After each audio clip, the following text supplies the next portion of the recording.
Well, I got inspired to do something.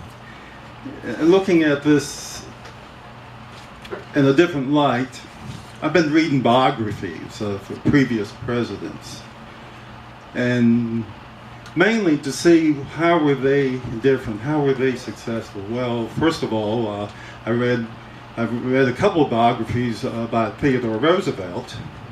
He's very important as far as the environmental movement in the national parks, and also breaking up trusts or large corporations. And the latest book I'm reading is about Lincoln and how he formed his cabinet from his rivals in his party, and how he was successful in doing that. So I'm still reading that now. So I decided to make this little chart here. Of course, you can't read it. But the idea was to look for qualities you would want in a president, or any political leader for that matter. And these are not, these could apply mostly to conservatives as well as liberals, because these are more character things. And the first quality, of course, is honesty. And so I rated it, the 5 categories here, and you can see there's 5 columns. And I'll just go over some of this. I won't have time to do the whole thing, but let's start with does not meet minimum requirements. Okay. All right. Under that is claims there are alternative facts. All right. Does not meet at all. Needs some improvement. Make statements that implicate wrongdoing by other people without providing evidence. Meets job requirements, so let's say minimum requirements. Avoids unsubstantiated statements. And then on the positive side, exceeds job requirements, would be to seek truth in all matters, realizing the folly of making decisions based on false information. Because using false information doesn't just affect your opponents, it affects yourself. And in the end, if you're basing what you do on false information, it's going to lead to your defeat, and hopefully it will. And then 4 exceeds job requirements, seeks the truth even if it contradicts your personal idea. So to be open to the truth even if it's something new to you that you haven't accepted before.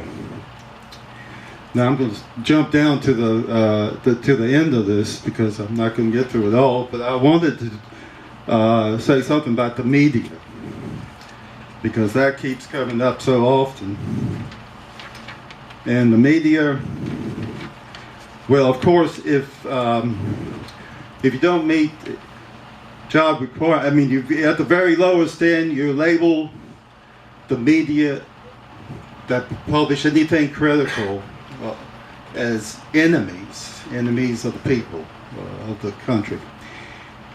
And then a little bit less bad than that would be you pick on certain organizations like a cable network or a particular newspaper. So that would be that's still not acceptable. And what would be fairly acceptable is just the free press, the free exercise of the press, and that's mentioned in the First Amendment, by the way. Including all news media is essential to a free society, because if we don't have sources of information besides what the government wants to give to us, then how we can decide for ourselves what's right and what's wrong.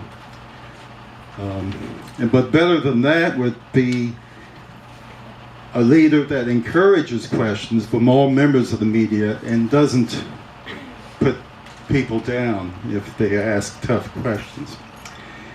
And then Even better than that, or including that actually, would be holding frequent press conferences, even it would be politically expedient to avoid them.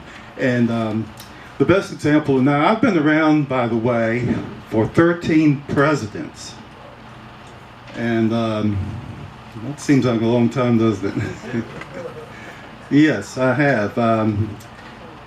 So it just turned out the 13th president was an unlucky one of the bunch. But I think Kennedy was the prime example of holding press conferences. And he knew how to take something that the guy now would think was an insult and turn it into a joke. And if you ever watch any of John F. Kennedy's press conferences, you can see that you don't have to be a grouch to be president. But I'm going to keep working on this. I have about 7 categories. I may add some more. And I think we should look at the good qualities next time. You know, it's 2 years, less than 2 years now. So it won't be long they'll be doing the primary. So think about it. Have a good evening. Thank you.